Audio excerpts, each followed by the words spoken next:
Hi, guys. Hello. How was the event last week?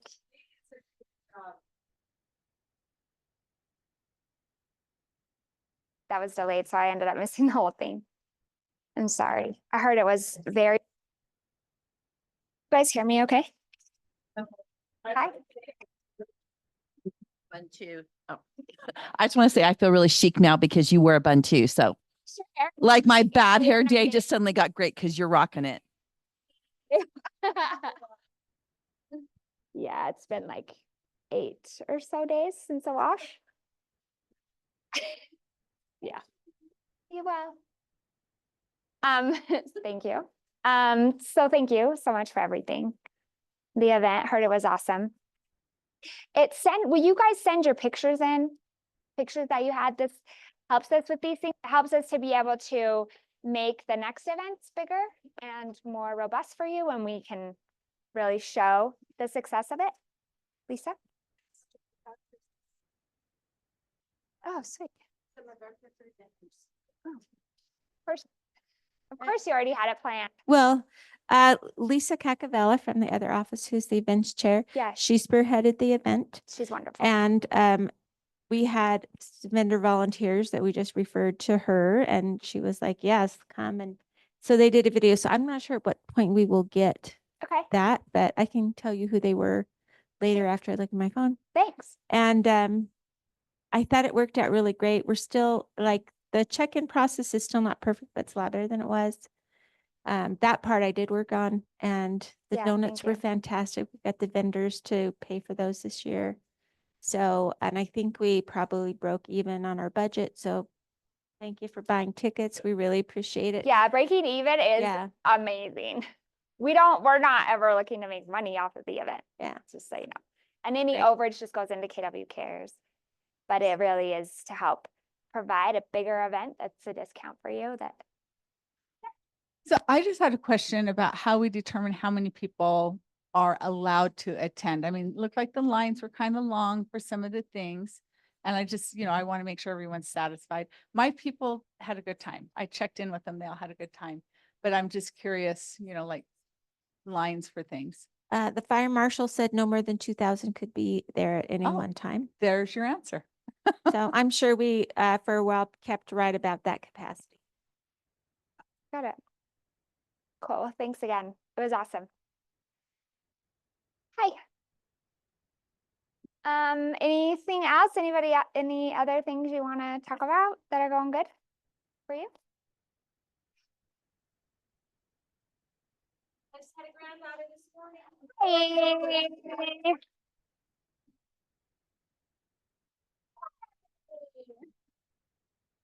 That's so cool. Congrats. How many is that for you now? 7 grandkids. Congrats. How about you, Daily? Congrats, you guys. That's awesome. Okay, so we got some birthdays. We got Lindsay, Kelsey, Cassandra, Brian, Rick, Homer. Happy birthday. We have AEI coming later. They're bringing food? Yes. Yeah. And I want to The drug and meth guys that oh, houses and say it's everywhere. They're like, she tested every house. So he might bring some pictures that will surprise you of like 6 houses. He goes, which one has been? East Bench, Merriman. yeah. All these things, he's like, they all had it. Ugh. I know, so it's gonna be good. That's why I only live in new houses. And those.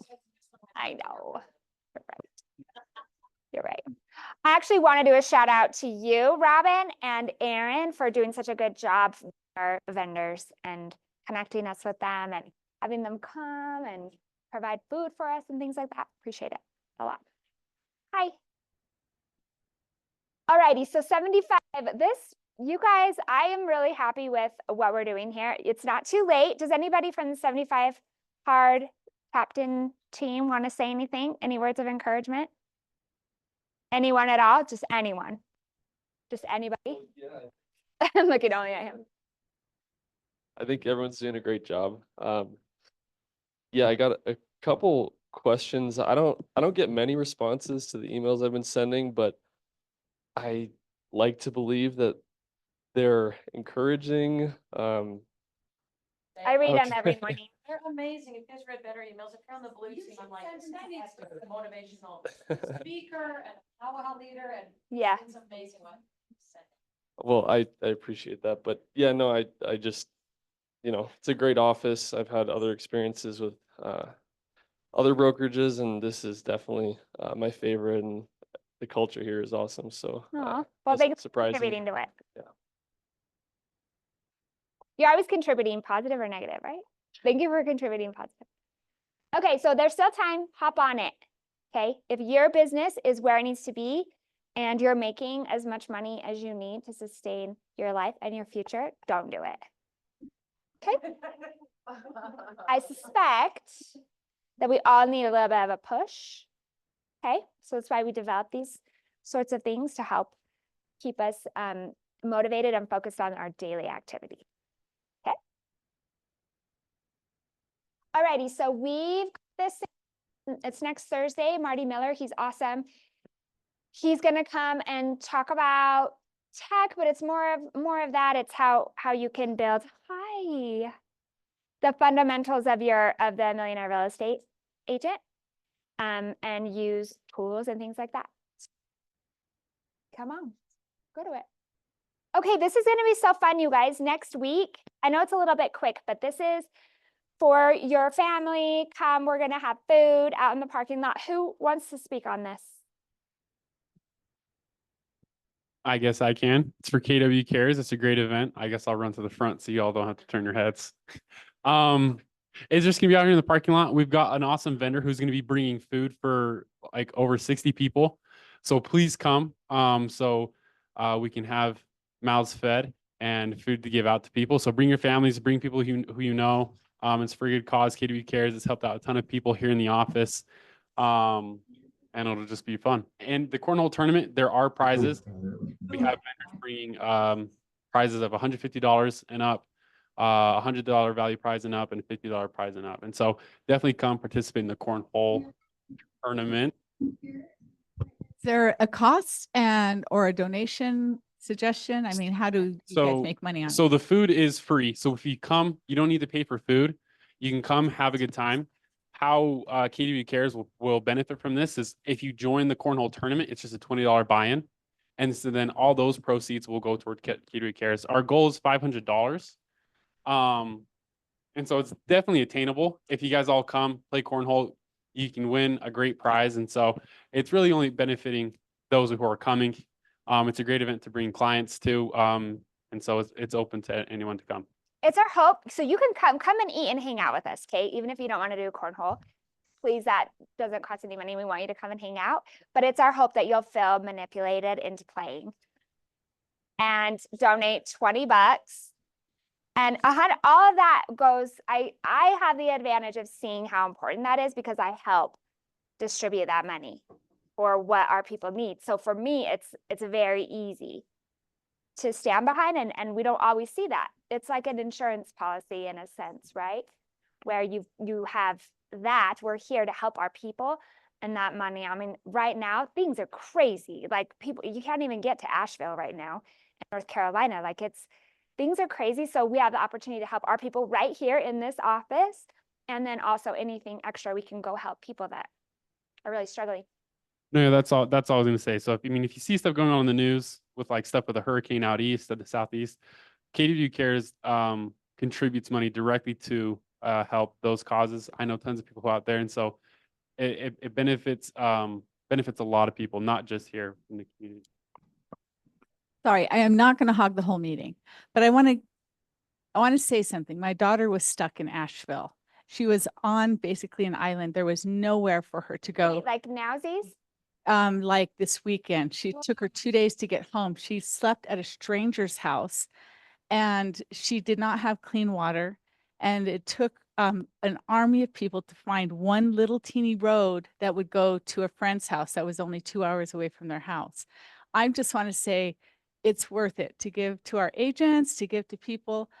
There's a lot going on there. So just let your heartstrings be touched, okay? It took her 2 days to get home. So Yikes. So now hopefully you feel very manipulated into coming and at least just hang out, bring your families. It'll be a lot of fun. Okay. Okay.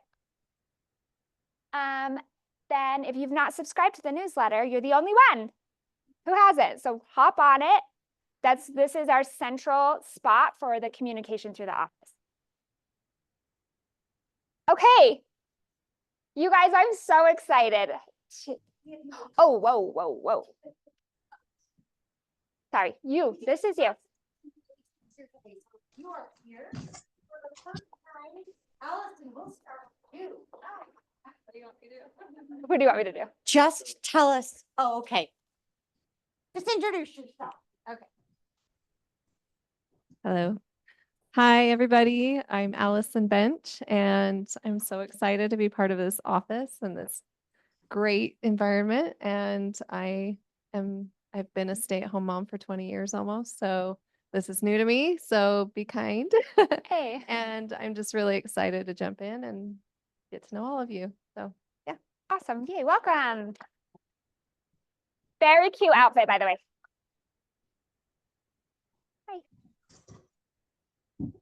What's up, everybody? I'm Taylor. I'm new. I have no idea what I'm doing, and I'm ready to make some money with you guys. Yay. You know what's great about that is we make money only because you do, right? So we don't have a business at all if you're not making money. So it's a very symbiotic relationship, and we're excited to be able to help you do that. Yeah. Anybody else? Cool. Okay, so welcome visitors. So, okay, Annie. This one, she is amazing, and she has a hard time talking about herself. So there's going to be a lot, and there's a lot of you know her and know her expertise and things like that, and what a boss she is.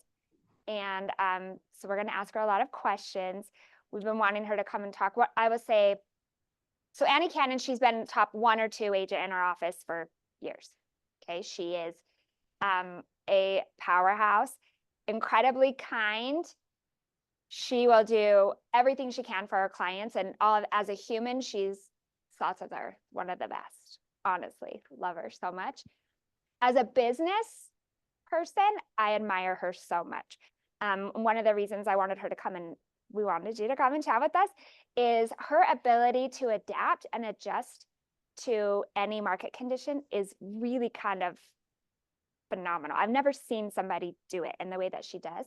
She's one step ahead of what's shifting and is able to restructure the way she does things and continue to have the same level of success, reinventing her business plan in a way. And she'll tell you it's not a plan, it's not written out, that she has no plan, right? I don't know what I'm doing. This is not true. It's when you create, it's the how many hours does it take to become a master at something? 10,000 hours, right? So it's when you mastered something, it's just fluid. It feels like there isn't a plan, but it's based off your continued success and your drive. So grateful for you to come and chat with us. And you guys, this is note-taking time. So pull out your notes app in your phone or on your computer or write something down because you are going to get some good stuff today. So come here. Yeah, let's make her feel excited and comfortable. I love you. And you look great in blue. Let's give you one of these. Yeah. Yeah. Yeah, you can use this. No, here, you have it. I don't need this. Yeah. So I'm just gonna sit there. Okay. Help you with your phone, but. Perfect. I did. Yeah, I knew. This is good. Am I on the mic right now? Yes. Or do I need to turn it on? No, you're on. I'm on. But Okay. clip it and you can clip it into your Oh. like pocket or something. Okay. Yeah, perfect. Okay. Thanks for being here. This is fun. I was excited when Emily and Barry reached out and asked me to do this, believe it or not.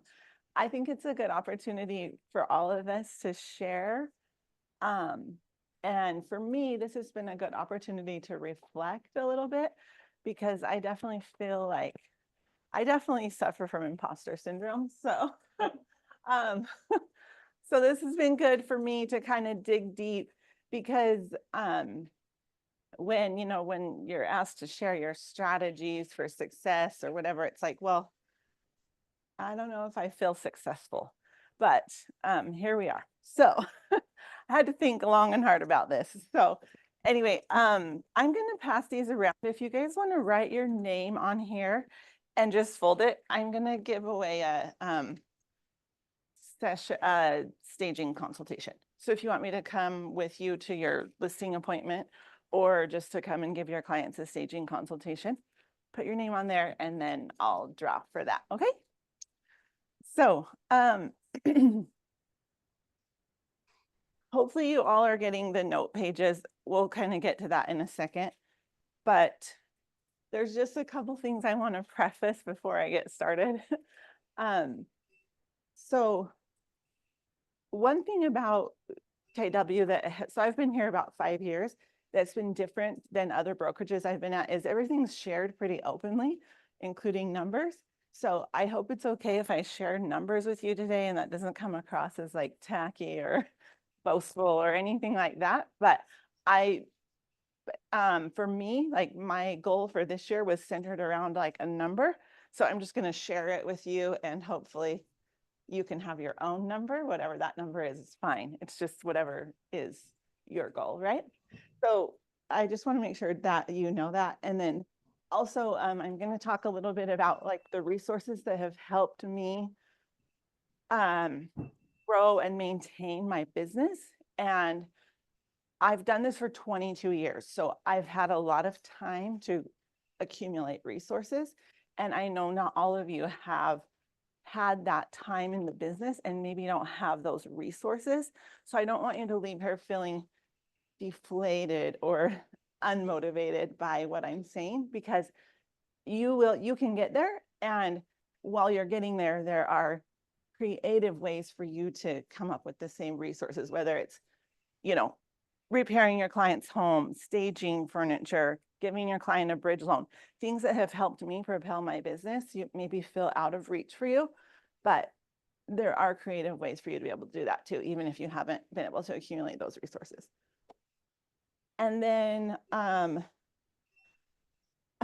this one's a little bit uncomfortable, but I have a little bit of an unpopular opinion when it comes to commissions. And I know that, you know, there's been huge changes in the industry. I feel like I have been a little bit ahead of the curve on the way I have structured my business and the way I negotiate commissions. And so for me, it works.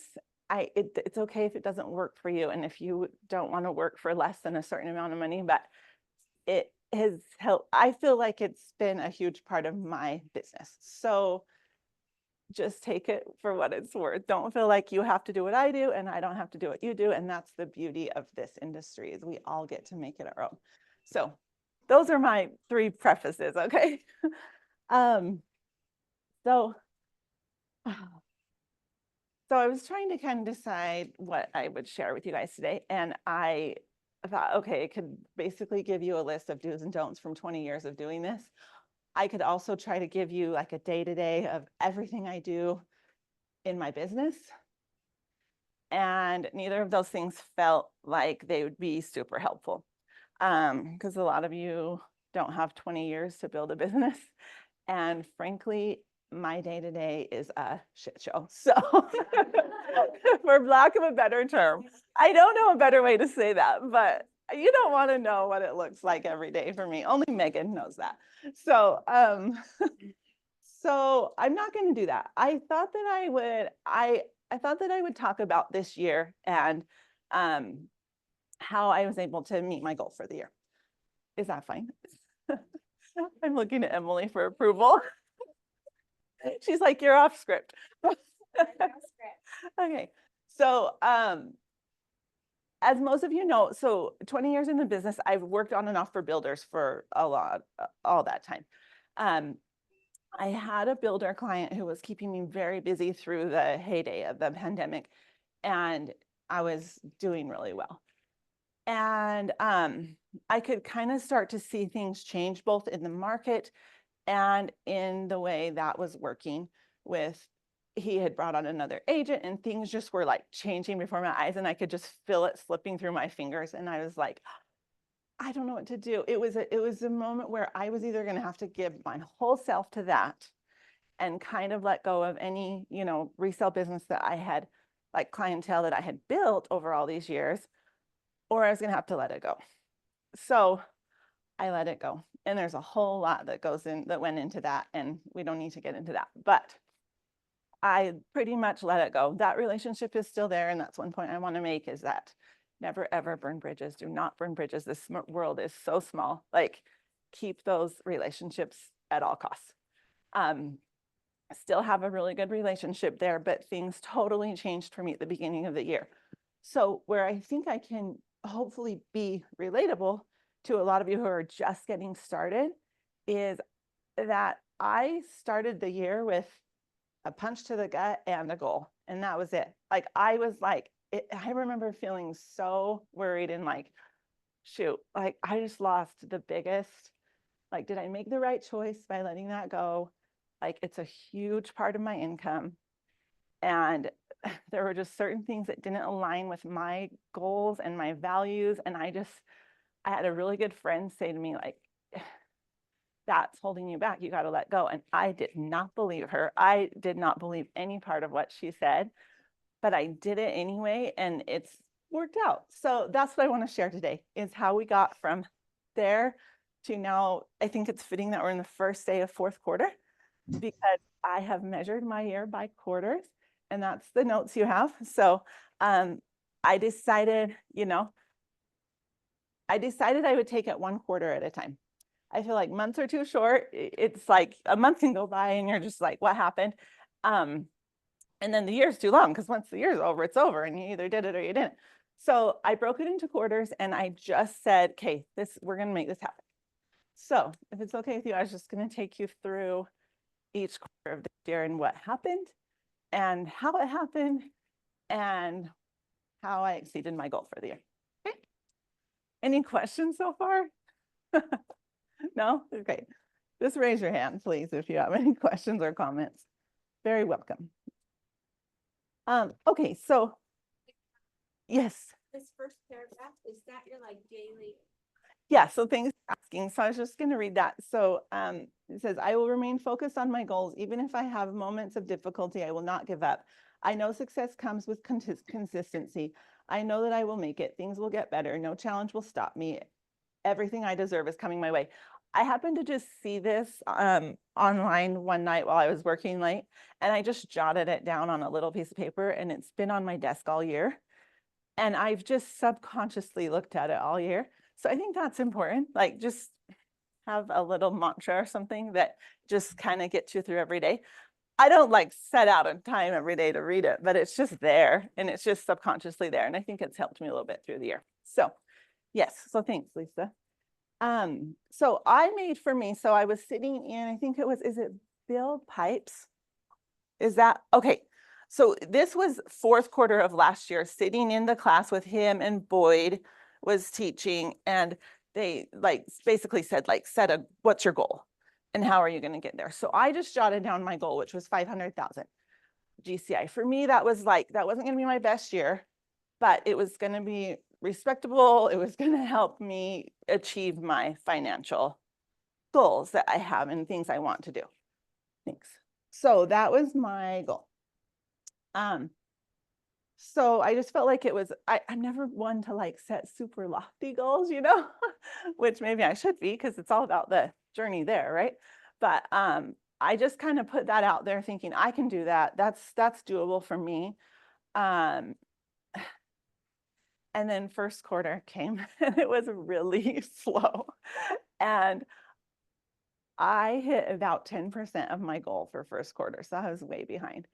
But I wanted to tell you a story that kind of, because like I was telling you, I really started out with not a whole lot going for me. But I ran in, I was actually at the Midvale office and I ran into one of my really good clients in the lobby, and we had done a ton of stuff together. He is as an investor, and he had built a home in St. George. And so I just said to him, how's your St. George property going? And he's like, oh, it's not good. He's like, we're going to lose money. Wish we had you on the team down there. And I had previously told them, like, I'm not going to do that because I just didn't feel like I was going to be a good enough like asset to him, and I didn't want to hinder that relationship at all. So I had told him I couldn't help him down there. So he wasn't having good experience at all. So I just said, well, he said, our listing just expired. Would you be willing to help us? And I was like, well, yeah. I said, I think I will. Because I had another client reach out to me about St. George. So I was like, I'm not busy right now. Like, yes. And I said, I will do it for you for cheap. Like, I wanted to just, for me, it wasn't about the money. It was about helping him get out of that investment and, you know, becoming like a more loyal client to me than he already is, which he very much is. But so anyway, I took that listing, and I think a lot of people would not have, because I was doing it for really, really cheap, just trying to help him get out of it. But I took the listing, I held an open house simultaneously with another listing I had down there. While I was on my way down there to hold the open house, I had an old neighbor call and say, do you work in St. George? And I was like, yeah, I'm doing 2 open houses this weekend. Come see me. So he came over, we chatted forever. He actually fell in love with the house. Yesterday, I don't know if you noticed, but it was like super hot on this side. That's when we get here and call it in.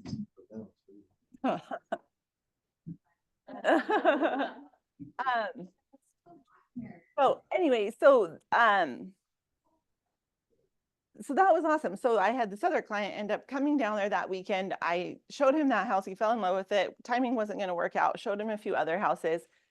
You were with me. We ended up going back to that house on our way home. It was during family reunion. We were going back on our way home from Vegas, and we met another guy who was loving the house, who wanted to make an offer. In the meantime, we had another showing. I told the agent, I have 2 people super interested. If your guy wants it, it's got to be full price or more. It's got to be good. They wrote a full price cash offer. I sold my client's house in that week. That it had been listed for 4 months at the same price with another agent. And I was the hero. So that was like so cool, you know? So that was like a really good, it was just like the feather in my cap that I needed to get. Why did you sold at the same price with you? Because I'm a better agent. No, I'm just kidding. I'm just kidding. Yeah. So I redid the photos. They were not good. The agent also had not had it listed on both MLSs. So I think that was helpful for sure. And then, because no, so yeah, so it was just like, it was just everything. All the little things that we wonder if they really work, you know, it was just like the perfect storm. Yeah.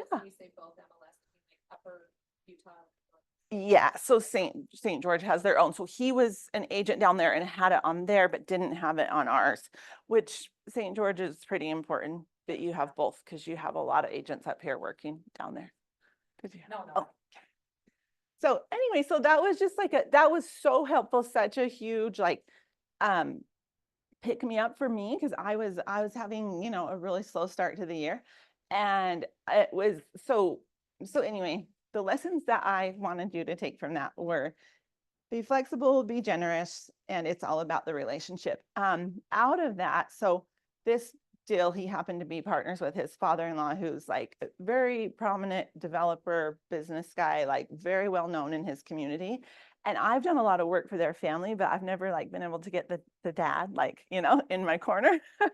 And so we went to the closing and we left, and he gave me a big hug, and he's like, you've been the only bright spot in this whole thing.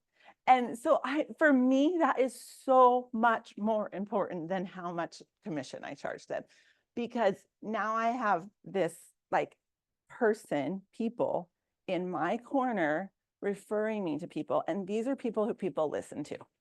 So that's just my take on it. Not everybody's going to have the same take, but for me, that was the whole thing with that. And so anyway, so Q1, I ended up at like 10% of my goal, but I ended up with a lot of good lessons and like a really, just a lot more energy. And I think that's what is so important in this business is like, what gives you energy? Like, what do you love?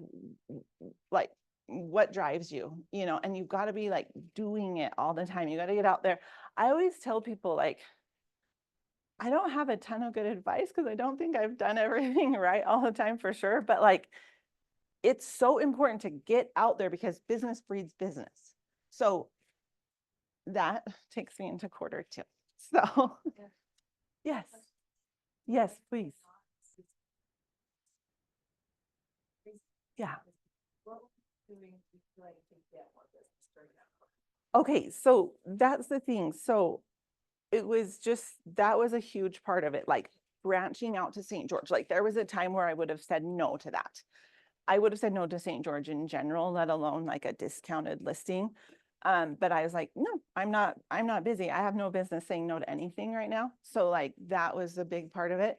And like going out of my comfort zone. So like, I'm not necessarily one that's like sending out mailers or making cold calls or things, but it was like, I ran into that client and this is where like, I've had to dig deep because I'm like, I don't know what I do to get this business or whatever, but then I'm like, well, I've done something, like I've done something because the business is coming, you know?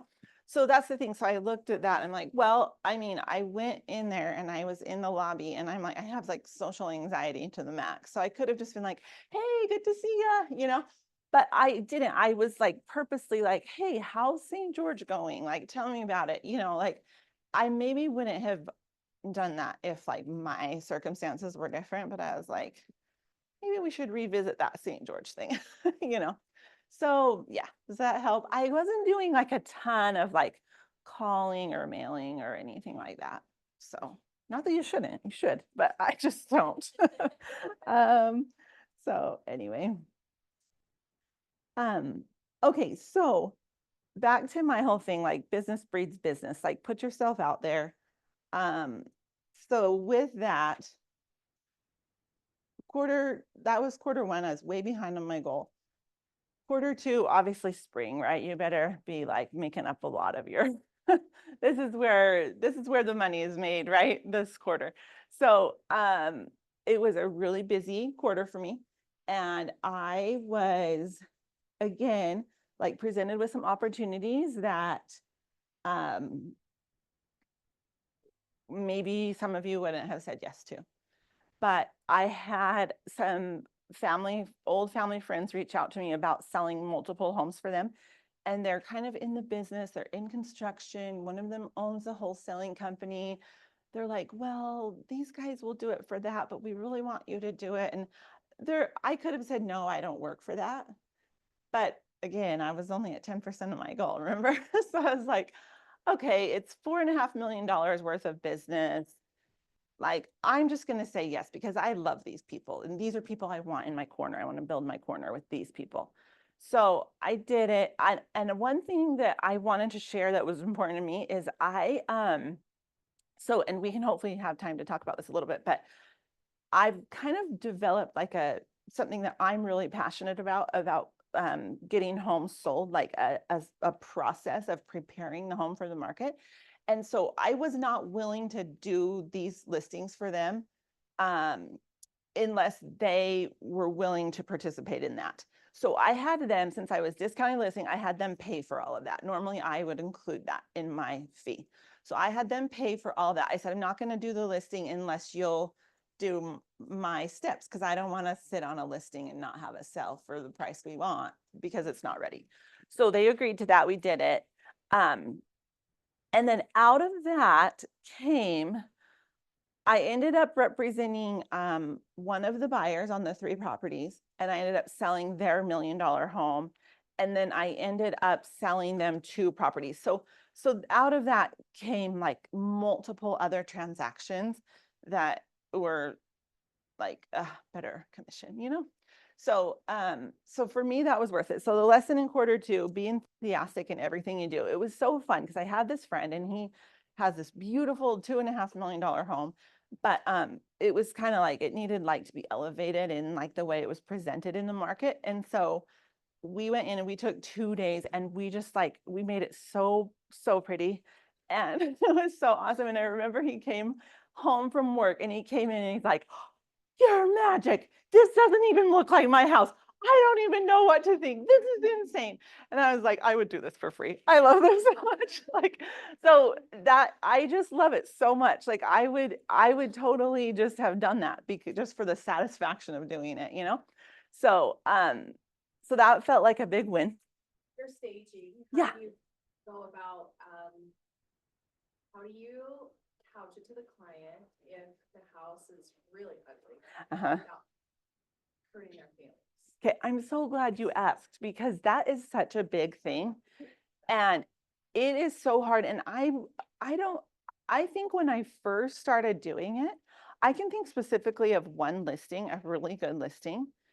I think I lost the listing over it. I think the lady was offended. In my first year too. Did you? Yeah, I know. And so it was like a huge, like, I was like, oh my gosh, I gotta fix this. Like, I just blew that. And it wasn't even like her home was beautiful. I was just like, and we could do this and then we could do that. And I think she was like, I already did all this for you. Like, you just, and I was like, well, you don't get it. No, I'm just kidding. Well, you're not good at it. No. No. No, I didn't even mean to come across that way, but I think I did. And so that was like a huge lesson to me. Like, okay, we got to figure out how we're doing this because I really do feel like it's important, but it's way more important to not hurt feelings, first of all, and to get the business. So yeah, so some of the things I say to people is that my house is absolutely not ready for the market. So like, I don't want you to think that I'm coming in here from a place of like, you know, Studio McGee is my everyday life because it's not. My house, I always say, Megan knows too, she's been there. I would need like 3 months to get my house ready for the market, you know? So I always tell people that, like, don't think that like we're coming in to revamp anything. Like, you live here and that's okay. But we're just going to make it look like you don't live here for a little while. So that's kind of, it usually works, you know? Yeah. And then I always use Ivory Homes as an example too, because I love Ivory Homes models. I think they have like such good designers and they spend so much money on their model homes, like insane amounts of money. Yes. No, but I can only imagine. Yeah, I want to go. Yeah. They do such a good job. It's in Holiday. Yeah. Yeah. And so have you ever like taken a client through an Ivory model and then through an Ivory spec home and you're like, this isn't the same. And it's like, they know that people buy on emotion. So I always use that example with my clients. People buy on emotion. You have to evoke their emotions. You have to help them feel like they do not want to leave your house. So. Did you take training? Are you in interior design or it's just kind of? I didn't. I would like to. No, you're so sweet. I do not have formal training. I know there's training out there for staging and stuff, and I probably should do that.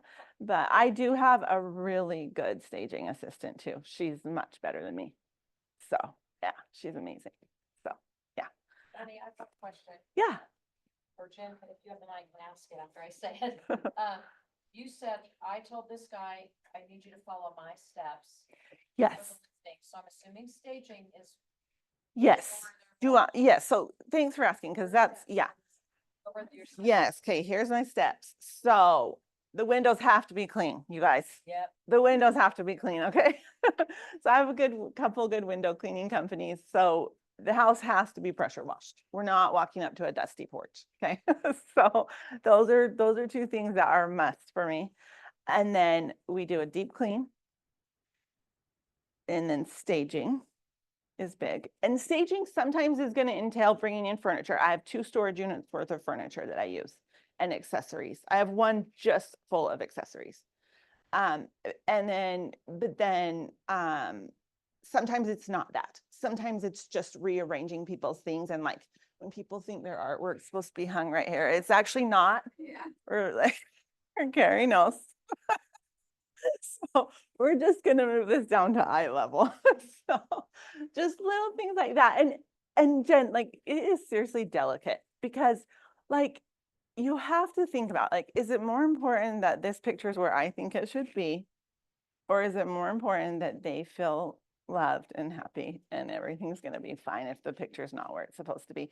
Because that's one thing I have to train my stager on too, because she doesn't care. She's like, I'm gonna make it look good. And I'm like, the client's always right. Like, you know, so that's important. So anyway, staging is a big part of it.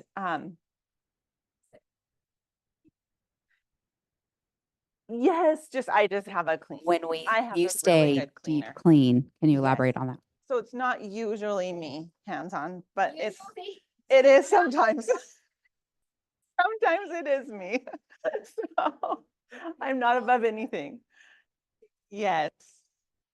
Most of the time, yes, that's with a 3% listing. She asked if I pay for it all. Everything, yeah. I set a budget. So what I do is I charge 3% for my listings, sometimes a little bit more. And then I set a budget that's usually like 0.5%. And if I go over that, then I ask them to cover that. So that's kind of where, yeah, that's basically what we do. And usually we can fit it in because my people are good and affordable. Oh, and the landscaping has to be like polished.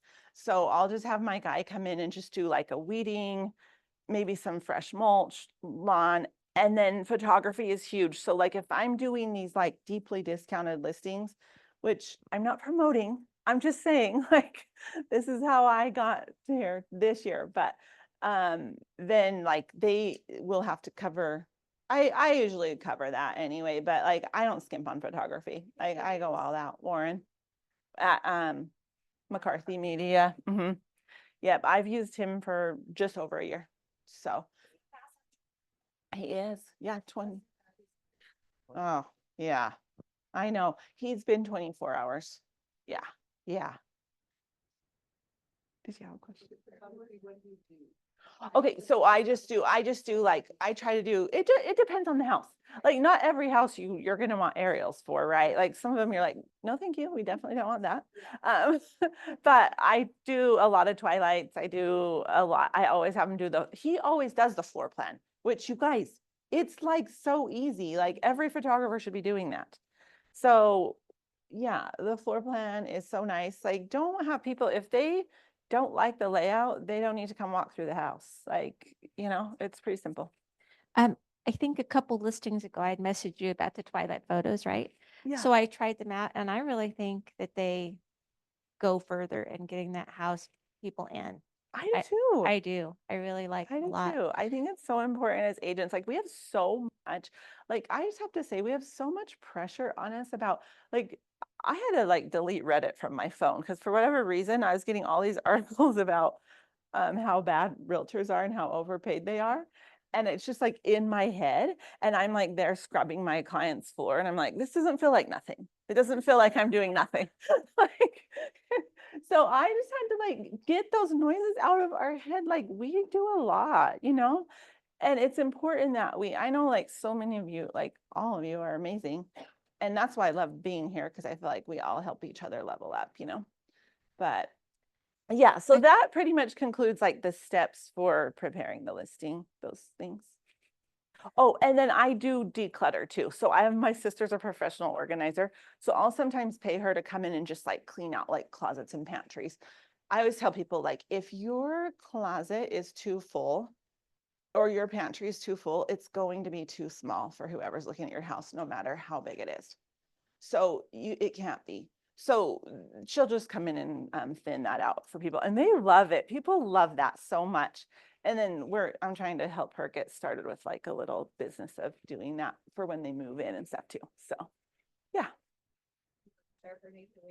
Yes, I do. Her name's Johnson. So she works for a company called Nice and Neat. They're on Instagram. But yeah, to break off from that. Okay.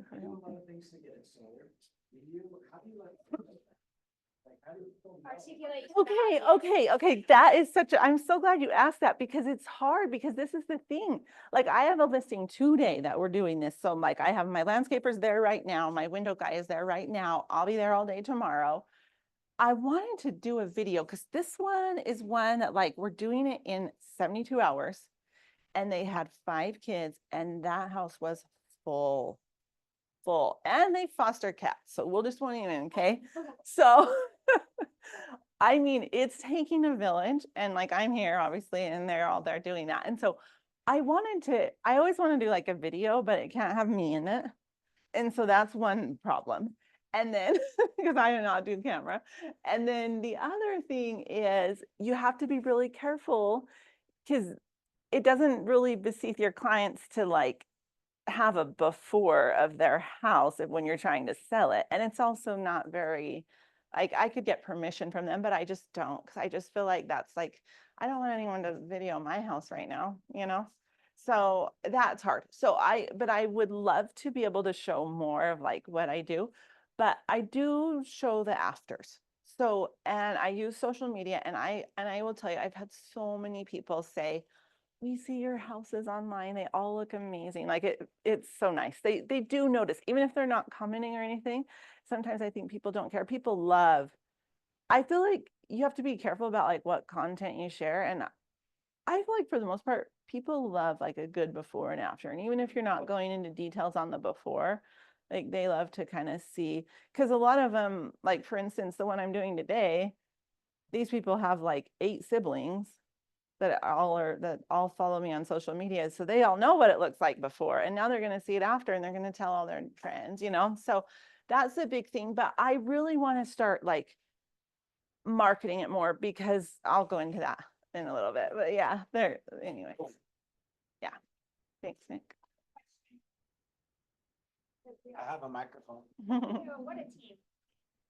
So one of the things that I wrote down that really stands out to me about you is your intuition and your instinct. They're super, super strong. Is that something that you would think is natural or are there certain ways that you nurture that? Like, you mean as far as like knowing like what Just to in say to general, like who? even the small little comment that you made about how your stager wants to move the picture, you're able to pick up on a nuance of communication in a sense where you can feel that, hey, this buyer, because the buyer's not saying it offends me that you want to move my picture down. Yeah, The buyer's no. not saying that, or Yeah. the seller's not saying that. Mhm. You really use a lot of intuition Yes. in how you navigate. And I'm just wondering if that's something that is natural or do you nurture that or what? Oh, okay. Do you see that's what the I'm thing. saying? Yes, I do. And so have you ever like, well, I think we all have like when people ask you like, what's your superpower? Like, what are you good at? Because I'm not good at a lot of things. Ask Megan. I'm not very organized, but that's why I have her.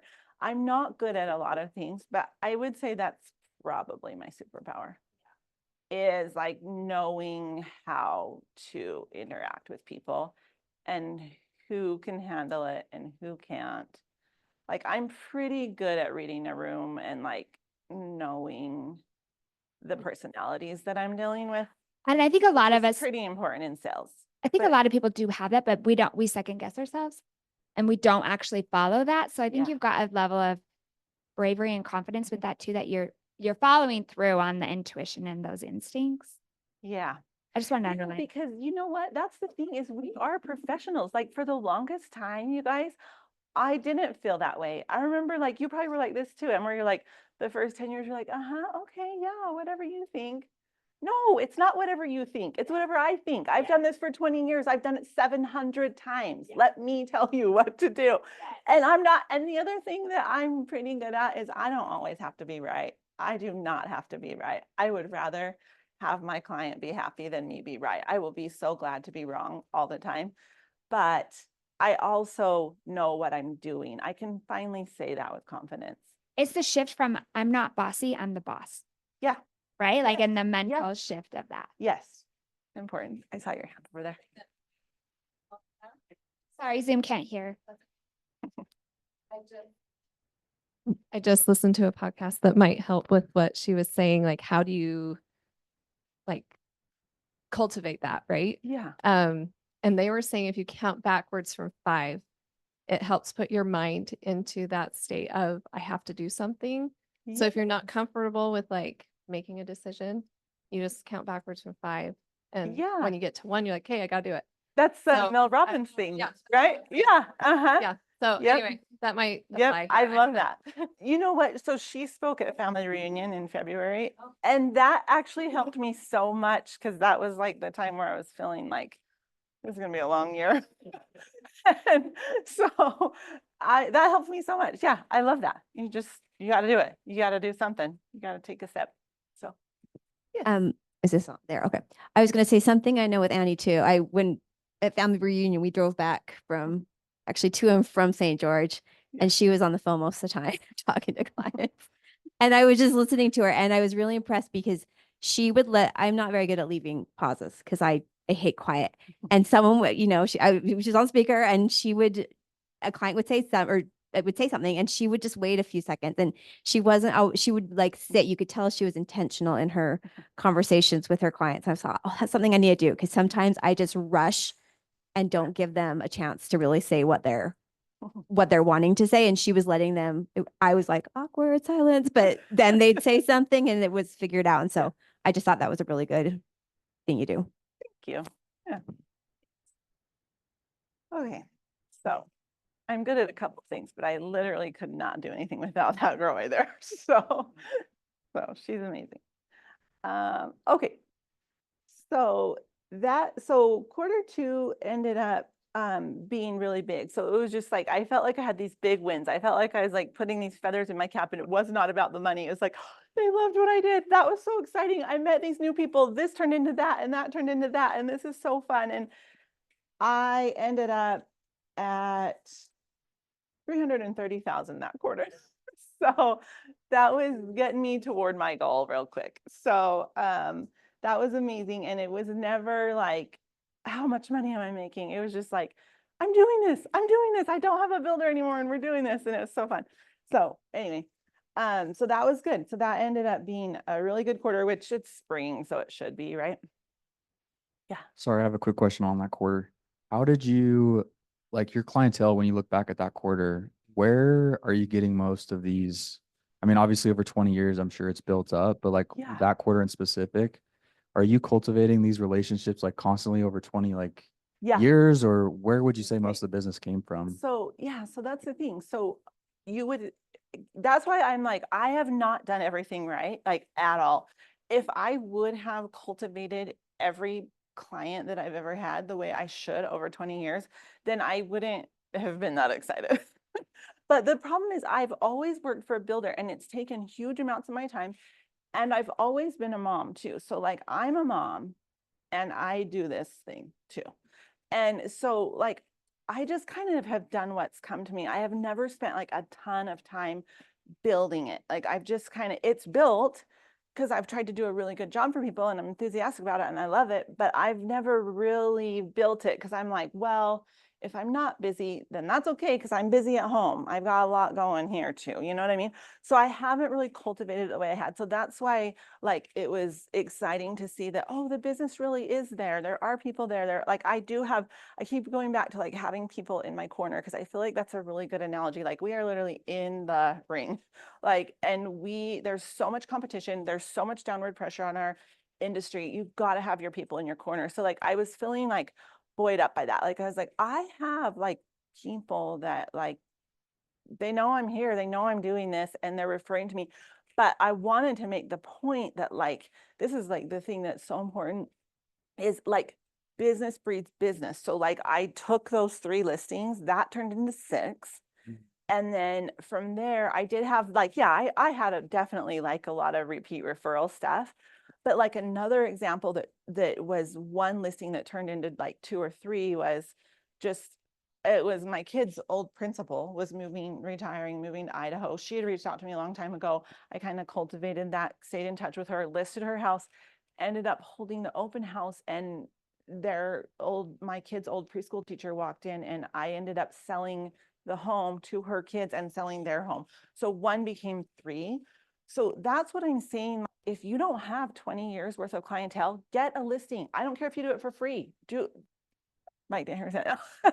Like, do it. Just get out there and do it, because 1 becomes 2, becomes 3, becomes 6, and then, Thank yeah. you. Yeah. Double size. This year so far has been like 3 or 4, but it's a delicate thing. I don't always want to do that. So, yeah. Do you do regular communication with your sphere, phone calls, emails, drip campaigns? So no, no, I'm so embarrassed to say that. Social media though. I do try I utilize social media, and I'm pretty like delicate about how I do it. Like, I don't want to be in people's faces, but like I do try to like keep my presence known a little bit. And then I try to be, this is my thing. And as much as I like beat myself up for not keeping in touch better, the last thing I ever want to do is not come across as genuine. And so it's really hard for me to like be salesy. Like, I just do not want to be salesy. And so I just don't. But then it's like, okay, but what's better, like nothing or being a little bit salesy, you know? So what?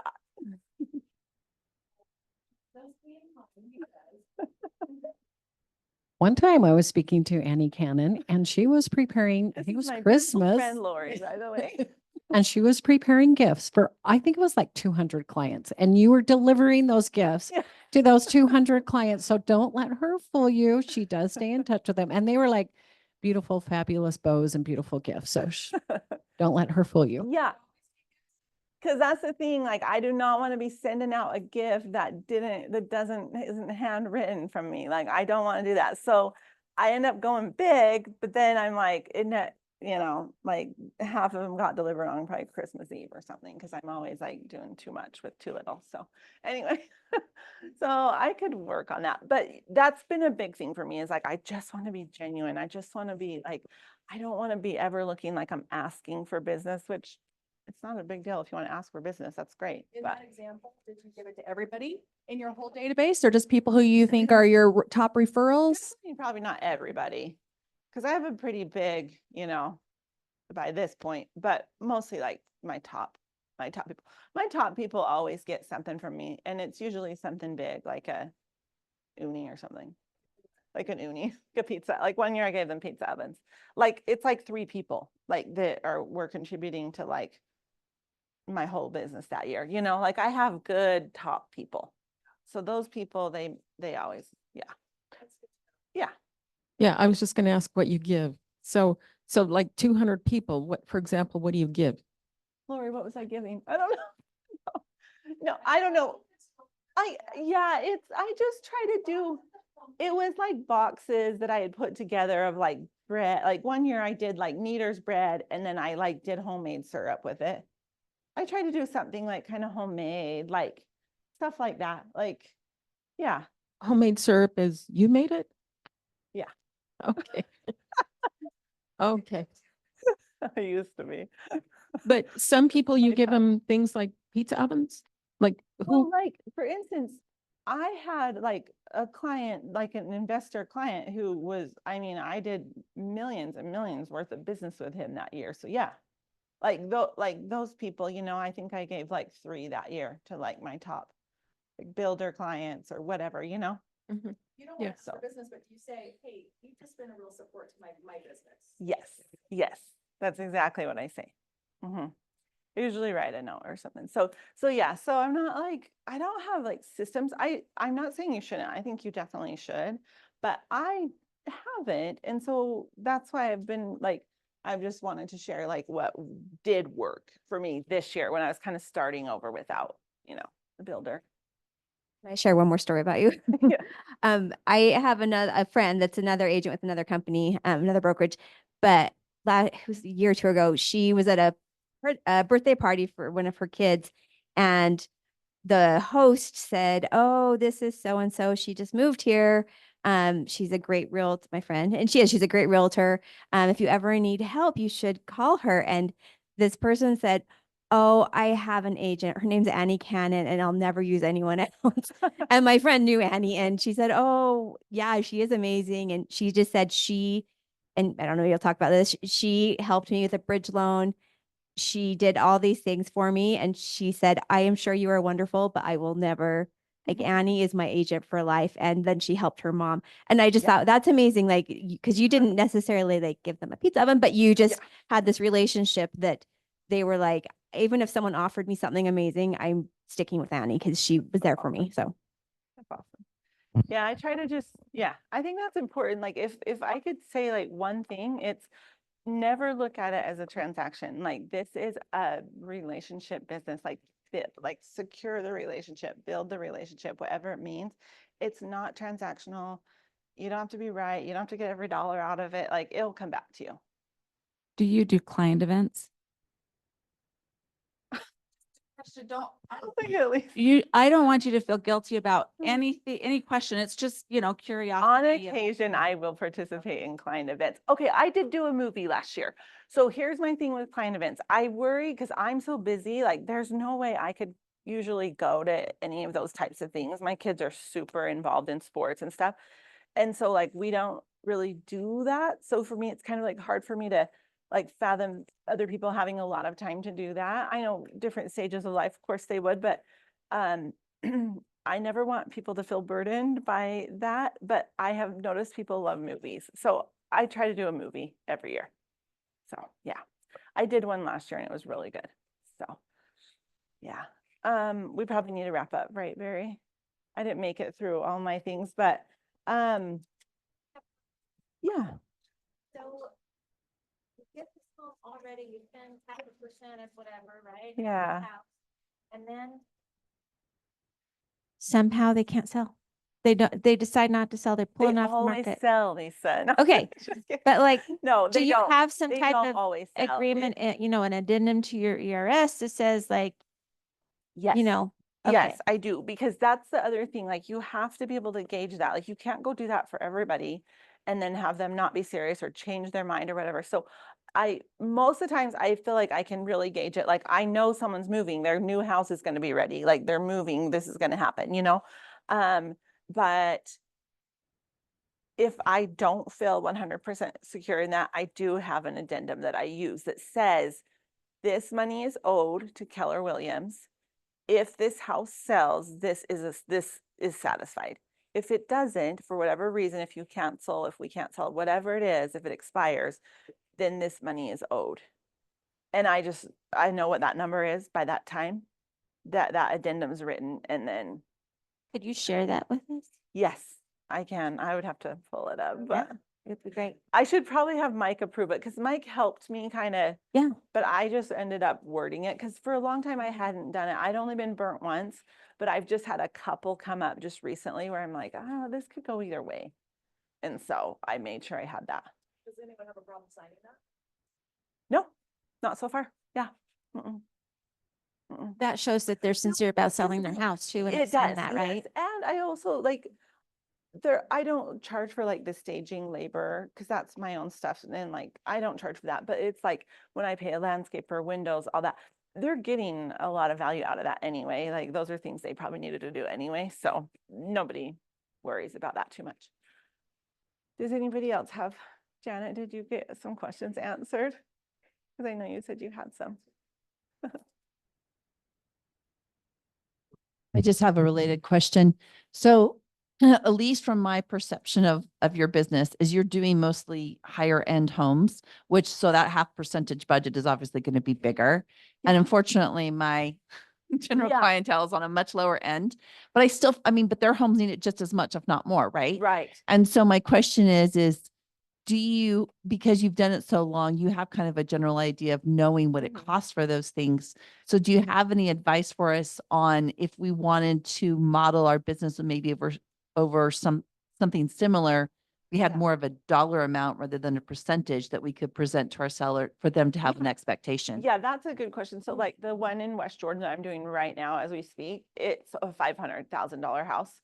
So there wasn't like a ton of money in that. And so I came up with a budget and I let them know that we were going to be about $1,500 over my budget to get everything ready. And I said, you know, you guys could do some of this stuff, but I really don't think you have time. I really don't think it's the best use of your time. Just let me do it and I'll just have you reimburse me at closing. So I'll spend about 4,000 on that house, getting it ready. Arranged it with them so that they knew that that was an expectation, but you also could offer the value that they didn't have to pay for it up front. You would pay for it up front, so they didn't have to pay for it. They Yeah. could pay for out of the proceeds at closing. Okay, Yeah, and that's really what you and want. frankly, you could tell them they're going to reimburse you for the whole amount, like if you're a better negotiator than me.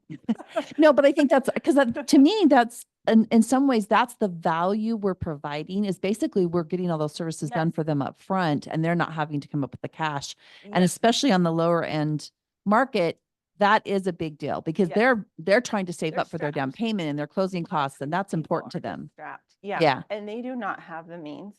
So I have to tell you that is one thing that, so as I like moved out of the role with my builder, it has been so fun to be able to do something that I'm so passionate about. I love it. I love helping people when they're so overwhelmed and they're like, we have to sell this house, but we do not even know where to start. It's like my favorite thing. I love it. I live for the before and after. So yeah, it's super fun. So I have a dump trailer. That's a good investment if you wanted to just like be able to just park it in front of your client's house, come and pick it up. It's not a huge, like, it's like $30 to dump it at the dump unless they abuse it and then it's more. But but for the most part, like just things like that, like just things I just try to make it really easy for people.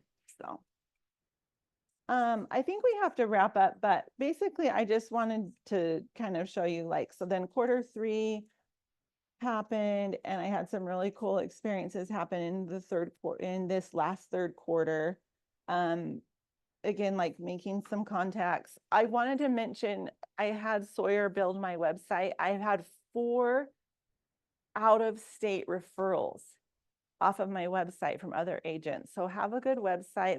It was like, I don't know, $1,000 or something. So that was money well spent because that's all come from that. They're just like Googling and they're finding it. And I've gotten really good clients from that. So that's been a good, like you were asking Clint where they're coming from. That's been awesome. I mean, you know, that's out there for anybody to do.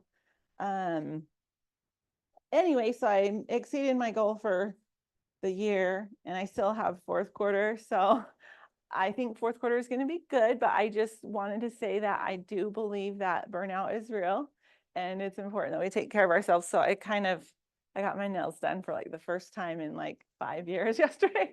So like, I definitely think it's important to like take a little minute sometimes. So I think that as agents, fourth quarter and first quarter are like probably the best time to do that. And then just know that like for 6 months, you're just going to be out of control busy. And then the storm will calm. But yeah, so anyway, does anybody have anything else we've gone over? Yes, thank you. Thank you. You're so needed. Yeah. Okay, Eric, come up. Or Eric, come on down. You're the next presenter at our meeting. Yeah, should we give us, Annie, where do you want everyone to put their papers? You want to like everybody do you want to pass your papers that way and then Annie can just grab them?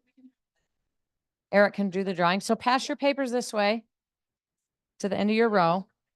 You'll do the drawing. So Eric's the owner of AEI Decon, which stands for Decontamination He calls himself your friendly neighborhood meth guy. And he's going to tell you just for a few minutes how they can help your clients, what they find, and how frequent it is. It's scary. It kind of grosses me out. But I think we need to know, and I haven't taken meth testing seriously at all in my 12 years as an agent. I don't know if I've ever recommended anyone test it. And from what I've learned from him, I'm like, oh crap, everyone should probably test it because it's so toxic. It's so dangerous. And if you'll tell us too, Eric, what happens, like you don't have very long, and he's going to teach a whole CE class for us you guys next month, actually, which will be good. Actually, on the 22nd of this month, I'll be teaching a CE class. It's a core class. It's about an hour long. It's about an hour long. And it'll teach you how to read test results, what to look for when you're going to homes that you're not quite sure about. If you have any questions with clients, to make sure that you're on their best interest when it comes to that, because you're going to want to try to make sure that, you know, they're not buying a meth house or that it gets cleaned up properly. These are kind of the things that my CE class is going to go over. Oh, there's my slide. Go ahead. Okay. Pardon? Did you say your class is the board of No, it'll be here. It'll be here. I'm hoping to get in at the Board of Realtors soon and teach one over there also. So I've been actually teaching CE classes for a few years, 4 or 5 years now. I've been decontaminating for almost 20 years now. I've been in the business. I am your friendly neighborhood meth guy. I'm friends with all the other meth decontamination companies. So if you mention them to me, we all have great things to say to each other, even though we're fierce competitors. Yeah, there should be slides. So I don't know, has anybody here even ran into a meth house or had a problem with one? Got to have here. I had a fourplex up in the avenues. And one of the units tested. One of the units tested at 2,300. Okay. It was, I didn't know that. it was a meth lab. I mean, the windows were sealed, like we couldn't open the windows. We're like, oh, that's weird. Yeah. No, it was a lift paper. I was.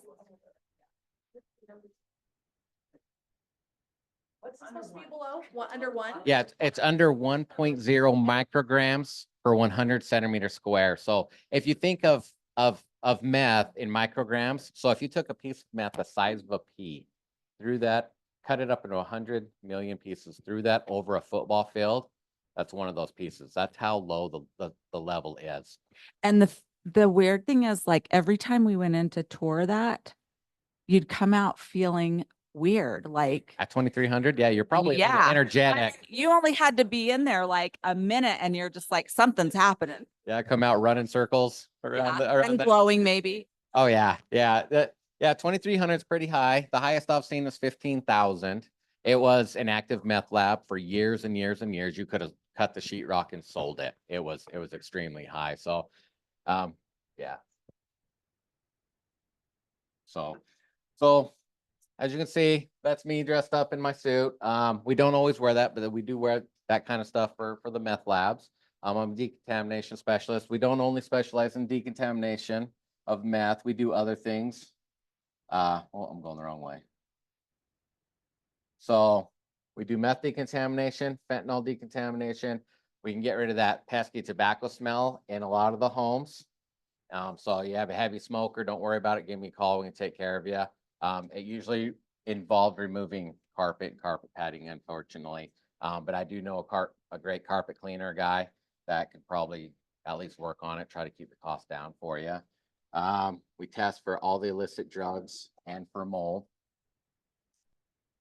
This is one of my guys. Actually, I think that's me scrubbing a wall. We literally scrub the walls in these houses. If they're above a 1, we scrub them. If they're below a 1 and you want some work done, we clean the HVAC system. We can get those numbers even lower. In the HVAC system, we can guarantee a non-detect to just give your clients a little bit more relief, a little bit more, that they're not being exposed to more health or to more meth than they want to, which some people like it. Keeps me energized, keeps me doing this for 20 years. I think I'm a little addicted.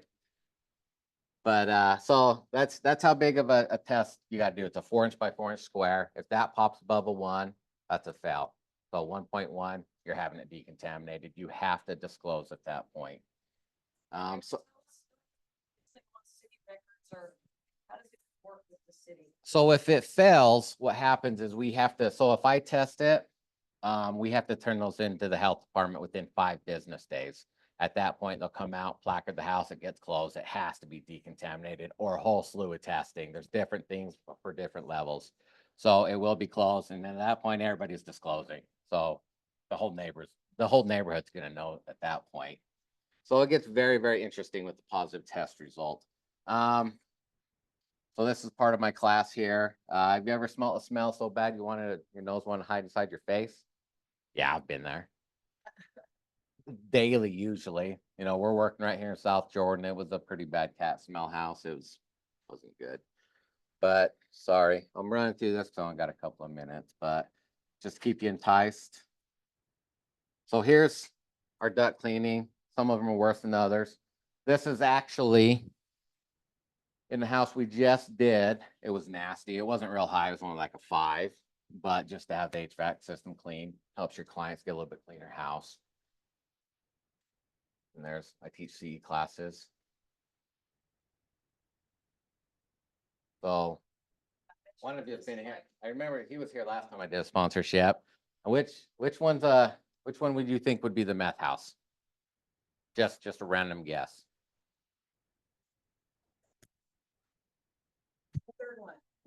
No, all of them. I worked on all of them. I did them all. It doesn't matter if it's up behind Draper in your $4 million homes. It doesn't matter if, North Salt Lake, grandma's house, at someone smoked meth in it. You just test, just make sure a couple $100 will save your clients thousands down the road. The bigger houses obviously are going to cost more than your North Salt Lake house. The average cost of a decontamination starts at about $4,500, and the sky's the limit depending on the size of the house. But we usually try to cater it. If they start getting real big, we do a lot more testing to save money, so people aren't spending hundreds of thousands of dollars on it. What sets me aside from different companies? We definitely guarantee our work. I've been doing this 20 years. I know all the laws and protocols, health department officials in all the counties across the state, even outside the surrounding states. I know them.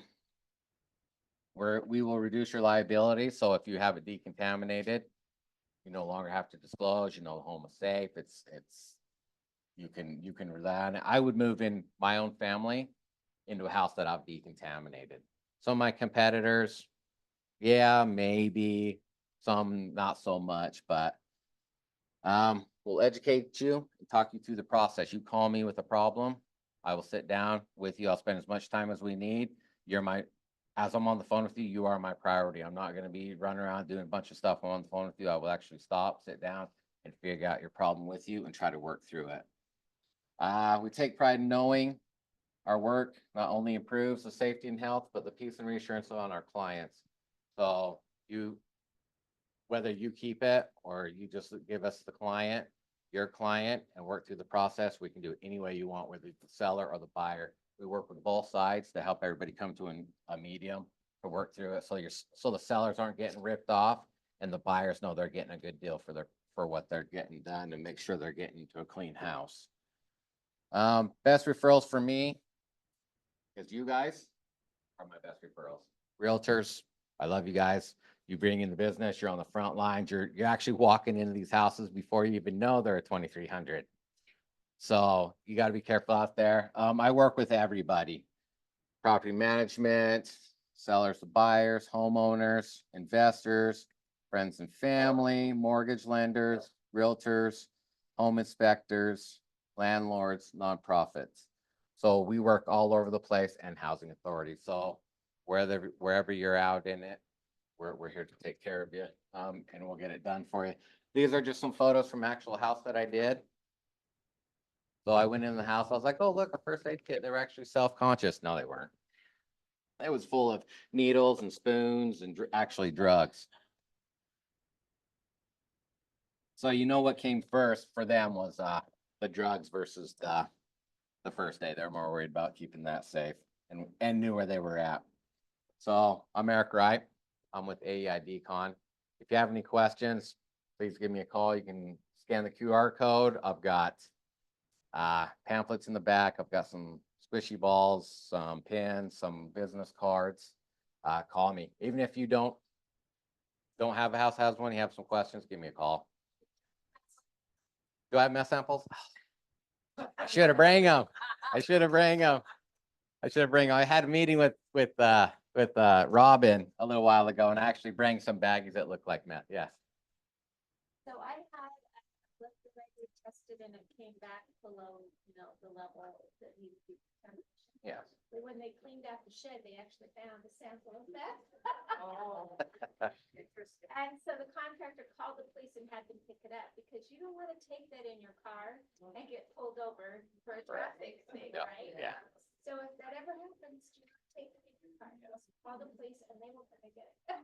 Yep. And at that point too, you're gonna want to look at either getting that shed removed or decontaminated or something, because obviously they were back there doing something. So the drugs, I've actually had drugs in my car, been pulled over, and it was a huge ordeal. And I'm a certified decontamination specialist, so my name's on government websites and all that stuff. And I had to convince the officers who I actually was. So that they let me go. They're like, oh, okay. Because I was like, call the health department. They'll vouch for me, because I take it from the homes. I put it in rubber gloves, and I'll sometimes just throw it in the passenger seat of my car. And then, you get pulled over, and they're like, oh, what's all that stuff? I'm like, oh my. So it gets exciting. So, other than that, does anybody have any more questions? CE class on the 22nd. I'm gonna try to throw some fun stuff in it. We'll do that, and then I think There's the bags drawing. and barbecue and bags on the 9th. Yeah, On the 9th. So I'm sponsoring that too on the 9th. I'll be there. I got a lot going on. I got daughter's choir concert and all sorts of stuff. But I hope to see everybody there for that.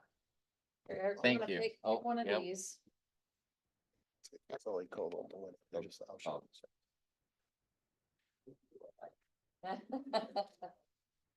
Don't pick mine.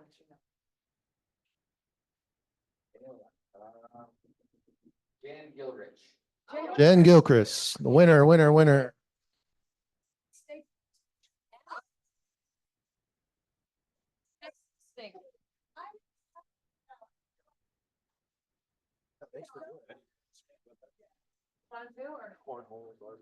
Yeah, I'm doing as much as I can in the CE class, because I just really like teaching and being involved, so. Make sure you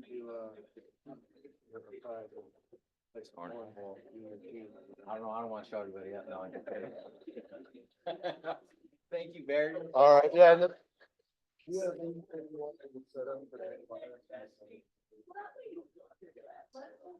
probably just be, a slideshow, and I'll bring I've got a testing kit all over again, or like something here I can show. Okay. So I'll be just I haven't taught one in a little bit, so I gotta go through my whole class. Yeah, I'll get it sent today. Okay. So, Awesome. thank you, Barry. Thank you. Extra and Annie's pen, that's one of the agents wanting me to grab. I think Aaron had them on the desk over there. Near the bagels. I feel so